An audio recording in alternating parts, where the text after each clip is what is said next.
Ok, vamos a comenzar entonces a desarrollar lo que es la fisiopatología de las glomerulopatías.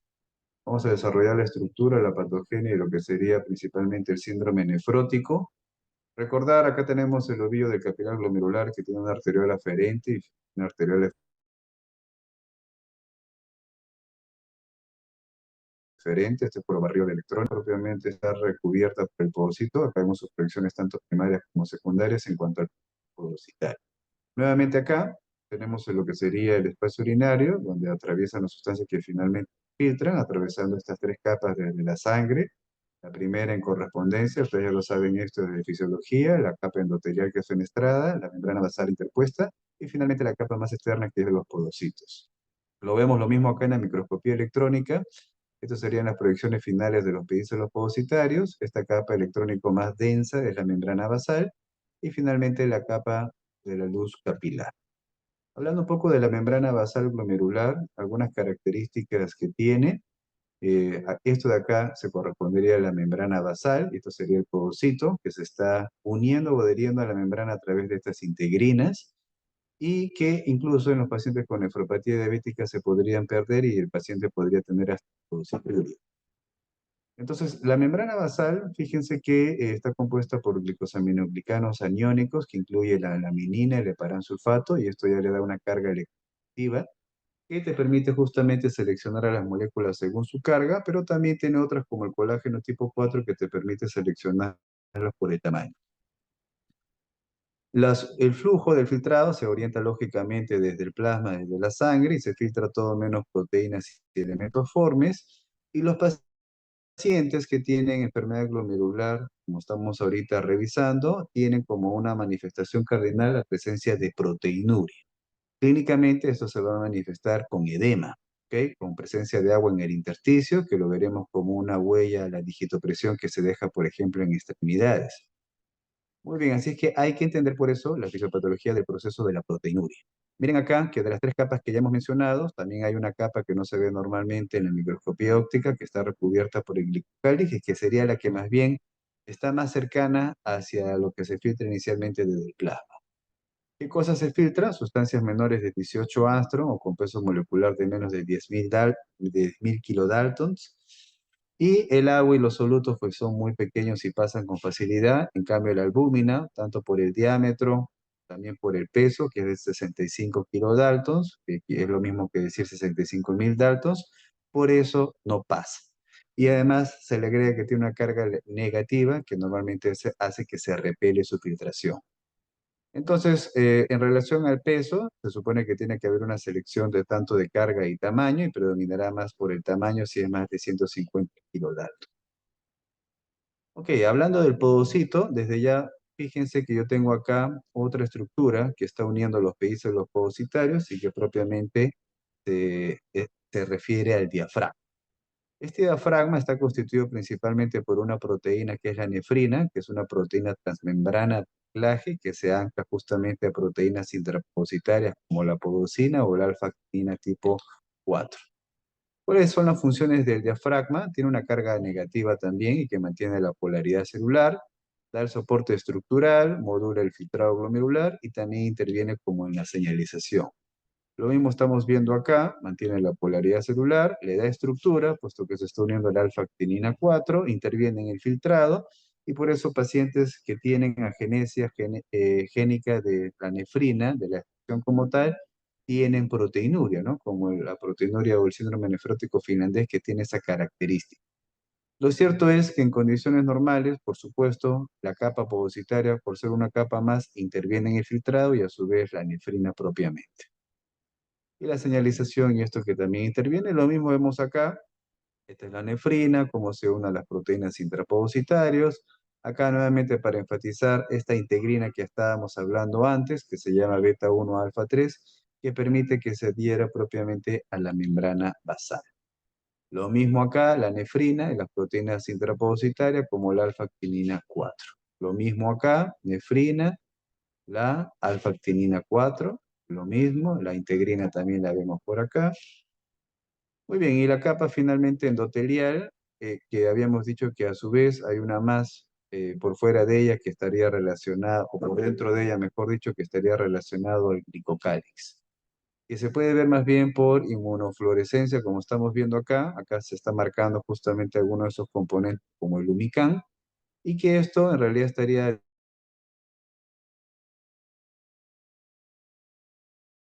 dispuesto así, ¿no? Acá está la capa endoterna, estrada de carbohidratos como el perlecán, versicán, condroitín, y todo esto también tiene un impacto en el filtrado glomerular y también le da una carga negativa. Finalmente, las células mesangiales, que no están propiamente en la barrera, también intervienen en el filtrado. Fíjense acá la correspondencia que puede haber entre esa célula y el endotelio directa, a modo de ejemplo lo vemos así, o la célula mesangial también puede tener una correspondencia con el podocito. En efecto, hay algunas enfermedades en las que se depositan inmunocomplejos en el mesangio, se puede ver también en la preeclampsia o en la nefropatía por IgA, y en esas enfermedades también habrá proteinuria.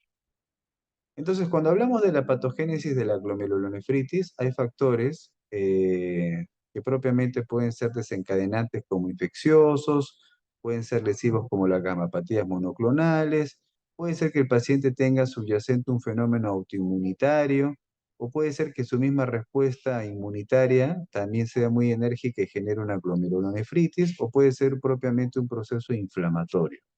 O sea, hay una suma de factores patogénicos que finalmente hacen que un paciente tenga inflamación glomerular. Por supuesto, lo que más se ha estudiado principalmente es el mecanismo inmunomediado. Cuando hablamos de mecanismo inmunomediado, normalmente hablamos de depósito de inmunocomplejo, o sea, el antígeno que se une al anticuerpo y que se deposita como tal en el glomérulo. ¿Ok? Hay una serie de interacciones cuando se deposita el inmunocomplejo en la que participa el complemento, citoquinas, quimiosinas. A esto le decimos factores solubles, pero también tenemos factores celulares como los neutrófilos, macrófagos y monocitos. Entonces, hay dos formas de daño mediado por el inmunocomplejo. Uno puede ser por el depósito del inmunocomplejo que está circulando, o puede ser de que se desarrolle el inmunocomplejo in situ. Entonces, tenemos unos modelos experimentales de lo mismo, por ejemplo, la nefritis de Masugi, que se asocia a la enfermedad de anticuerpo antimembrana basal glomerular que lo vemos en el adulto, pero experimentalmente se llama nefritis de Masugi, y esta se desarrolla experimentalmente cuando inmunizamos a conejos con tejido renal de rata. Le inoculamos un tejido renal de rata al conejo y lógicamente el conejo formará un anticuerpo, será contra eso que le estamos inoculando, que es riñón, formará anticuerpos antirriñón. Luego extraemos de su suero ese anticuerpo y se lo administramos a las ratas. Así que le estamos administrando un anticuerpo contra el tejido renal propio de las ratas. Y en efecto, ese anticuerpo que estamos administrando irá hacia el riñón, se unirá ahí a su antígeno, que sería el riñón. Eso se le llama fase heteróloga. Ahí, al unirse, ya se forma el inmunocomplejo.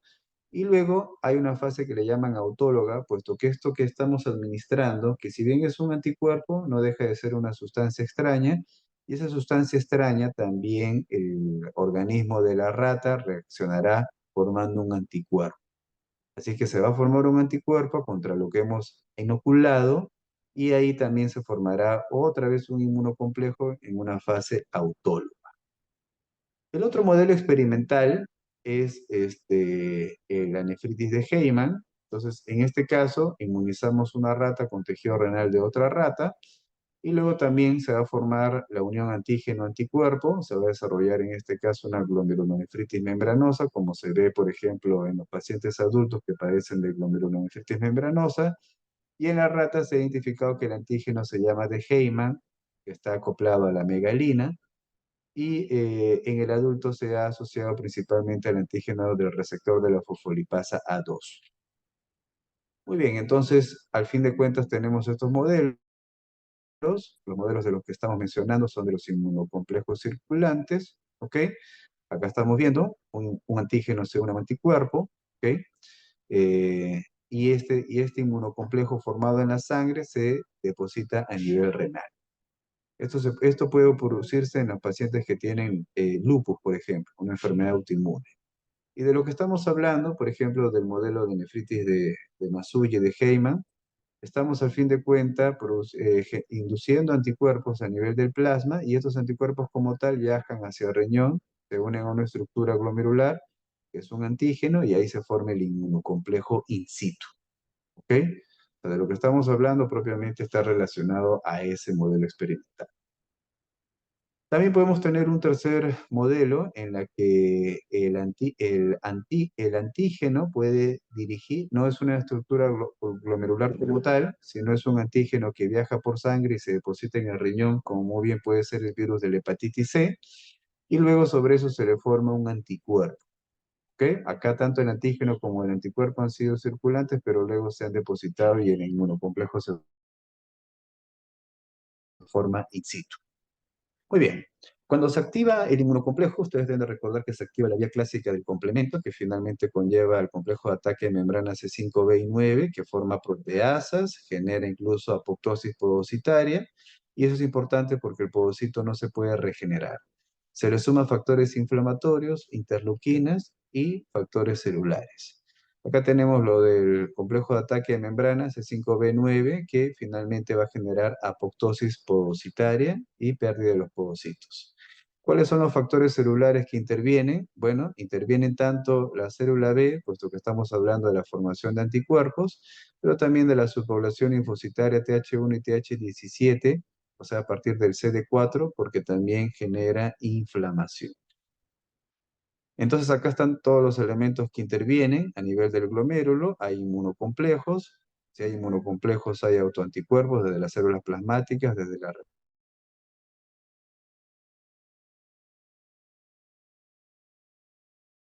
respuesta del linfocito B, macrófago, que fue complemento, y citocinas, y todo esto va a generar lesión glomerular. Hay diferentes patrones que vemos en la microscopía histopatológico que tienen diferente denominación, como estamos viendo acá, cambios mínimos, focal y segmentaria, membranosa, etcétera. Parte de esa discriminación de cómo se llaman estas enfermedades depende de dónde se depositan los inmunocomplejos. Por ejemplo, si se depositan en el mesangio, se le llaman glomerulonefritis mesangial. Si se depositan a nivel subepitelial, como estamos viendo acá, por debajo del epitelio, normalmente justamente se le llamará glomerulonefritis subepitelial, como se ve justamente en la glomerulonefritis membranosa. O puede ser que es esto, perdón, que estamos viendo acá, debajo de los povocitos, debajo del epitelio povocitario. O puede ser esto de acá, que se deposita debajo del endotelio y será a nivel glomerulonefritis subendotelial, que también se puede ver en el lupus, ¿no? Entonces, un paciente que tiene lesión glomerular como consecuencia del daño del glomérulo va a perder proteínas. También eventualmente podría perder hematíes y eso normalmente se asociaría a un síndrome nefrítico. ¿Ok? Sin embargo, nosotros nos vamos a relacionar más al síndrome nefrótico. El síndrome nefrótico se asocia a una presentación de algún tipo de glomerulopatía, en la que justamente las que son más frecuentes en el adulto, que es membranosis focal y segmentaria, se presenta como síndrome nefrótico. En la población pediátrica vemos más cambios mínimos y también se presenta más como síndrome nefrótico. El síndrome nefrótico, entonces, veámoslos, está constituido por una triada. Constituido por la presencia de proteinuria en rango nefrótico, más de 3,5 gramos en 24 horas, la presencia de hipoluminemia, menos de 3 gramos por decilitro en sangre, y la presencia de edema. Esa es la triada. Además, se puede asociar a hiperlipidemia, lipiduria o hipercoagulabilidad.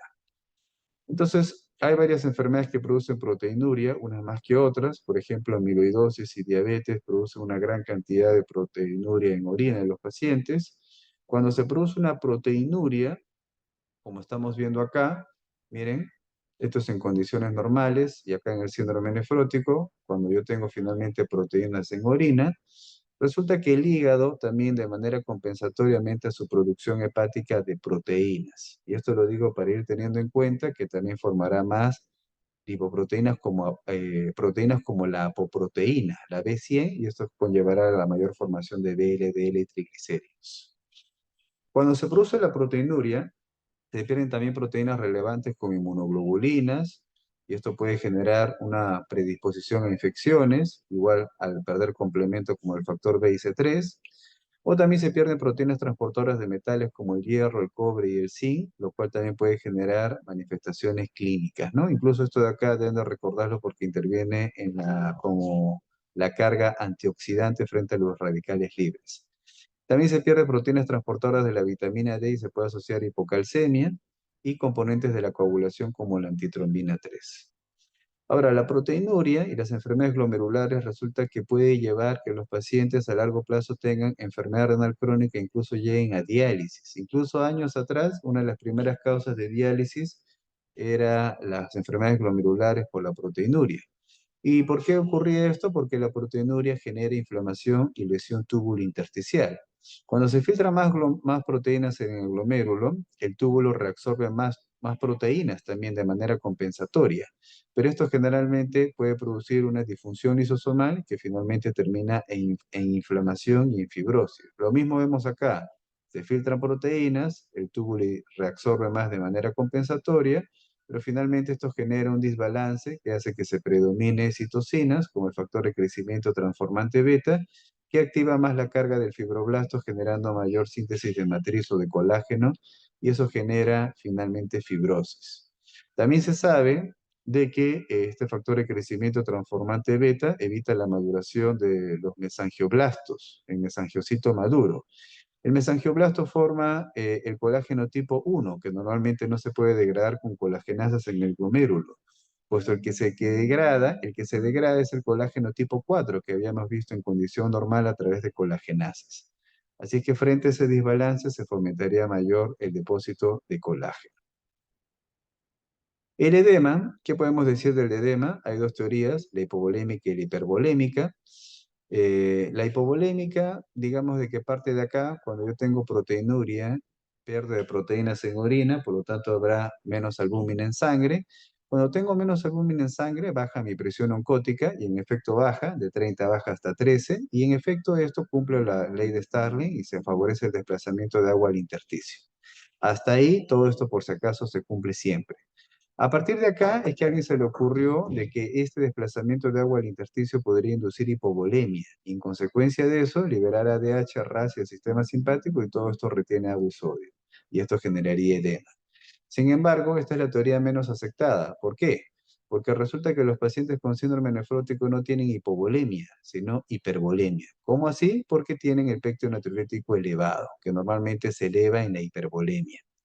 Además, si hubiera hipovolemia y se activaría el RAS, al bloquearlo con los medicamentos se produciría natriuresis y eso no se observa.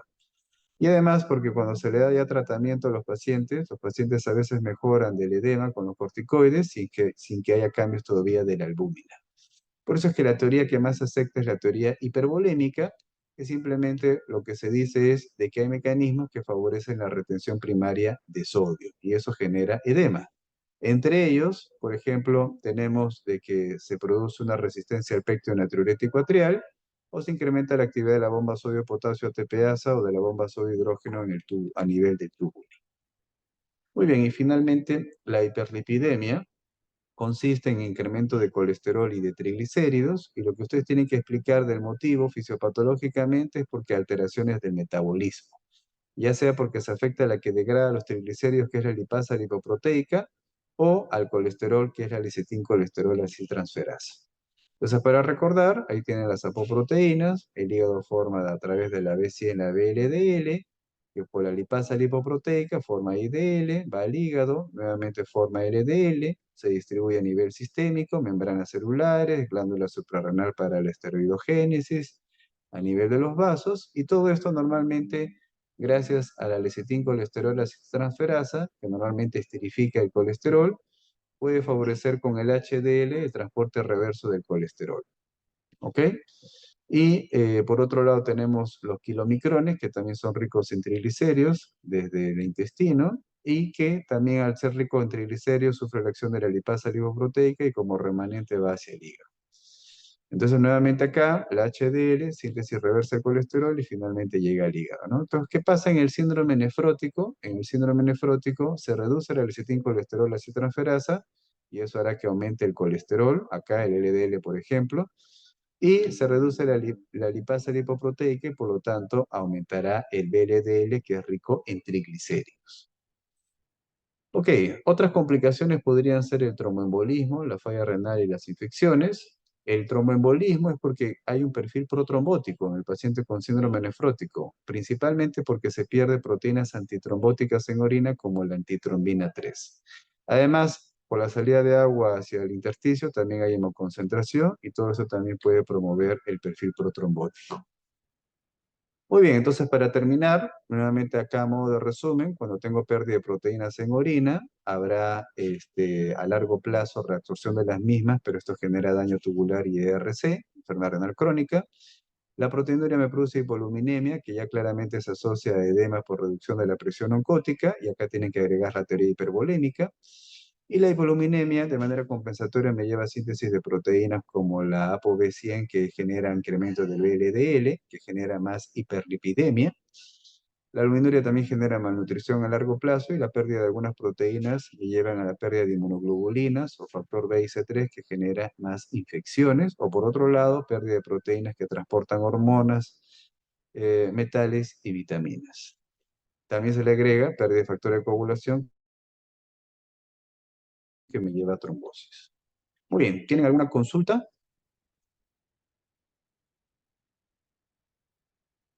Ah, también.